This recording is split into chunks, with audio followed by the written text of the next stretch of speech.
Hello everyone, it's Jack here from 13th Squadron, and in this video we're going to be going over all the features of the first 13th Squadron kit, the BF109E at a 1/10 scale. So this kit is going to be at a 1/10 scale, meaning it's going to have a 39.5 inch wingspan and a 33.5 inch length. And it's going to be the start of a whole lineup of airplanes I want to release that are all going to be at that 1/10 scale using this size motor, which we'll get into later.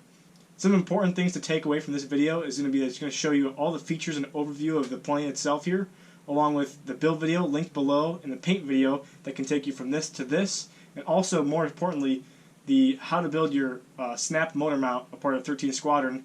We're going to show you how to build the new snap-in motor mount that I designed.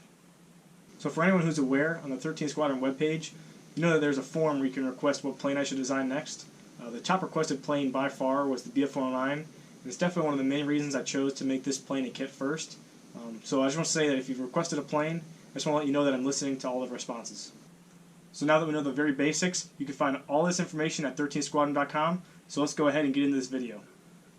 So with this being the first kit offered at 13th Squadron, we're going to give you guys a special deal where for this kit only, we're going to have the snap motor mount included for the first month, no matter if you want to have it or not, because that'll give you the ability to make the power pod and hopefully keep growing with more 13th Squadron designs down the road.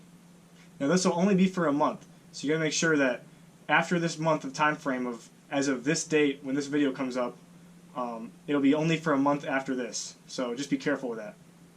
So the other thing important to note is that you might be wondering about plans. Plans will be offered, but they'll be available after the first year, again with that start date when this video comes out.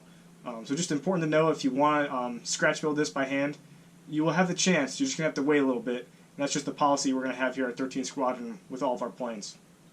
So for specifications, here they are, and it's simply a 39.5 inch wingspan along with a 33.5 inch length. It's going to use a 2218 1180 kV brushless motor combined with a 30 to 40 amp ESC, but you really only need a 30 amp, along with 4 9-gram servos, so that's 4 separate 9-gram servos, along with a 10 by 4.5 to 9.6 propeller range. Just going to give you the best all-around experience for this airframe. So for the battery of this airframe, you're going to need a 3S 1300, and that's really going to be the about ideal size for this airframe. Anything bigger is going to be too heavy, and it'd be hard to squeeze it in. You might have to do some modifications, so I'm really just going to recommend that 3S 1300 in this airframe. So not only with this being the first kit, a part of 13th Squadron, this is also a pretty important kit for me because it's the first time that I get to have the new snap motor mount installed in the airframe. And what that is going to be is the new motor mount I've designed for this airframe, along with all the other ones I want to plan to do down the road. It offers super long-lasting power pod design that's going to be concealed, and you can't even see any barbecue skewers sticking out of your plane. It's just going to be made of all wood, so it's going to be really long-lasting. I will say you're going to need some epoxy and super glue to put it together, but it's going to be well worth it in the end, I promise. And of course, the link for that will be in the description for how to build it below. Along with the end of that video, it'll show you how to install these side guides on your own airframe, along with this current airframe, just to show you, if you want to build your own plane or your own design, how to account for this power pod, because it has some great benefits. It just has some tolerances that need to be met to be able to put it in an airframe. Some other cool things to note with this airframe is going to be the control horns.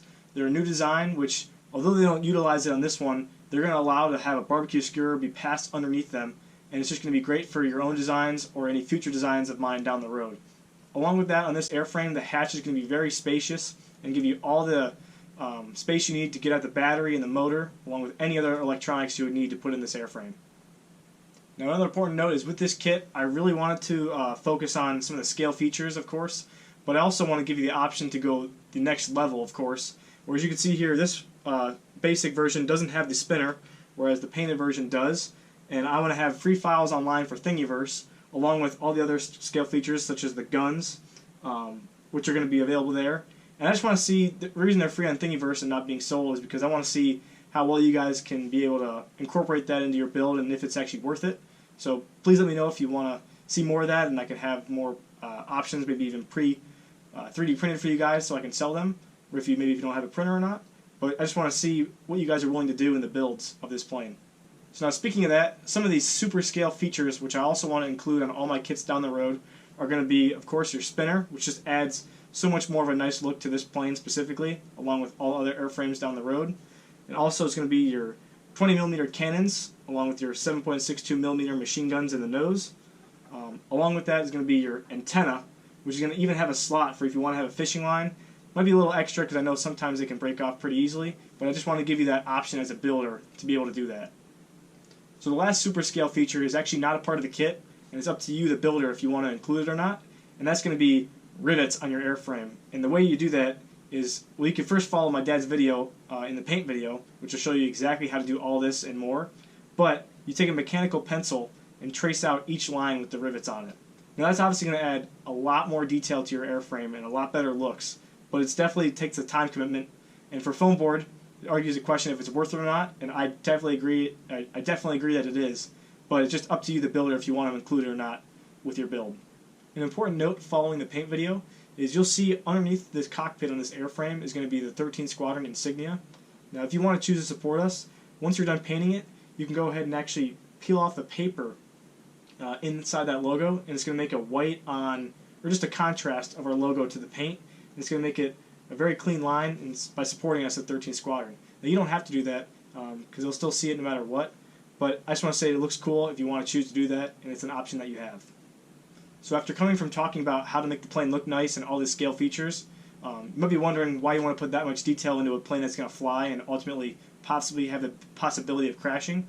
And the reason is this airframe was designed with the scale looks without the scale drawbacks of the scale flying experience. This plane comes in at around 438 grams with dry weight, no battery, and with paint it only adds about around 50 grams of paint or of weight. So it's really going to be a really light airframe, and it's going to have more than a power to weight or power weight ratio of 1:1 with the recommended setup. It's just going to be very forgiving.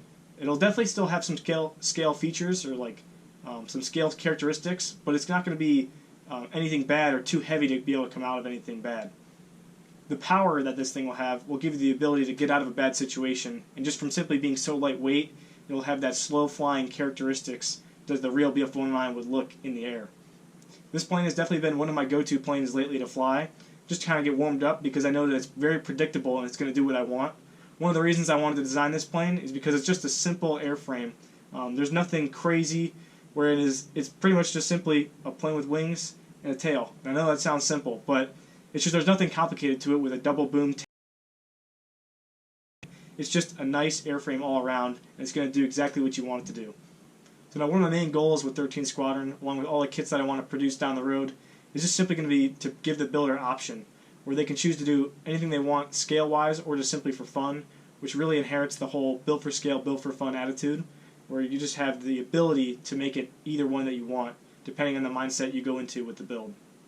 So now these options are going to include simply just having the space for flaps and just have the outline already there, so if you want to include them or not, along with a landing gear door opening, where it's not actually the door itself, but it's just the gap that the real BF109 has.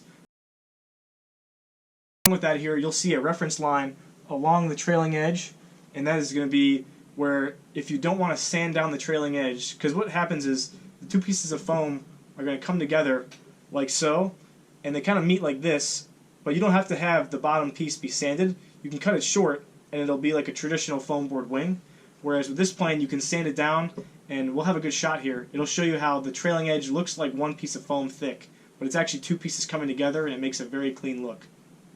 So now this build is definitely not a beginner build, but it's definitely going to be a very simple build together and throw together. Now that being said, the hardest piece is going to be this back molded piece, of course. That's always the hardest on all these molded planes, and it's going to be the hardest one in this one to build, but it's nothing too crazy, and as long as you have a little build experience, you're going to be just fine with this build. So that being said, this build is going to require some new materials to work with, and that's simply going to be epoxy along with sandpaper, just to give you those side guides a very fit and finish, along with the sandpaper to sand down those trailing edges and some certain pieces of this airframe to get a really clean line. You can definitely find a lot more information on every step in detail in the BF109 build video linked below. So the main things to watch for before you go for this maiden of this airframe are simply going to be two main things, depending on if you chose to do them or not. But the first one is going to be center of gravity, which is going to be 39 millimeters back from that leading edge, closest to the fuselage here. And just 39 millimeters back is going to be a good starting point to fly. The second major note, I can't stress enough, and I've already said it a lot in the build video, if you haven't watched that already, is going to be the spinner safety. Now, being that it's 3D printed, it's obviously your own 3D print, so depending on how good your 3D, and you must have a prop balancer to be able to balance that spinner, just to prevent anything from going wrong. If you want to complete the spinner, all you're going to need is some PLA, along with some screws that are going to be some M2.5 by 6 millimeter, and there's going to be 4 of them included in the spinner.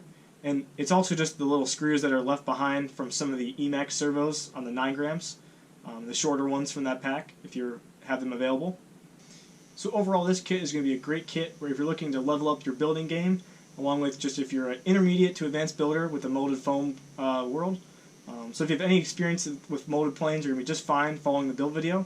And it's going to give you a great flying airframe, and it's going to be the first of many to come with 13th Squadron, along with that snap motor mount is going to be used for all the ones down the road at the 1/10th scale line. So that concludes the overview of the BF109 from 13th Squadron. It's going to be the first of many, and I want to say if you've made it this far in the video, I want to say thank you. And if you purchased the kit already, I want to say thank you very much for the start of many planes to come from 13th Squadron. So please let me know if you have any questions down below in the comments. And please like and subscribe if you're excited for this or if you want to see more planes down the road, along with commenting any questions you have about the build or any planes you'd like to see down the road as well. So please don't forget that we have our build video and paint video available at 13thsquadron.com or on our YouTube page, where we can show you how to build from this all the way up to that, starting from the kit, which, as you can see, is all going to be available at 13th Squadron. And even there, we'll have all of these kits, along with many more to come in the future. It's going to be the start of something great. So I want to say thank you very much for watching. And don't forget, build for fun and build for scale.